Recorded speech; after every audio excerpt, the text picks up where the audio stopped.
Hey everybody! Today we're going to learn how to silence those annoying Windows Defender pop-ups without actually disabling your antivirus protection. By default, Windows sends a notification every time it finishes a scan or updates its database, which can be a major distraction during gaming or focused work.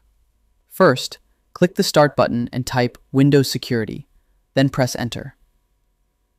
In the Security dashboard, click on the Settings gear icon located in the bottom left corner of the window. Under the Notifications section, click on Manage Notifications.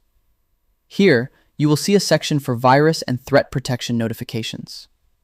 Toggle the switch for Receive Recent Activity and Scan Results to off. This is the main setting that stops the No New Threats Found pop-ups after every background scan. You should keep the toggle for Critical Notifications set to on.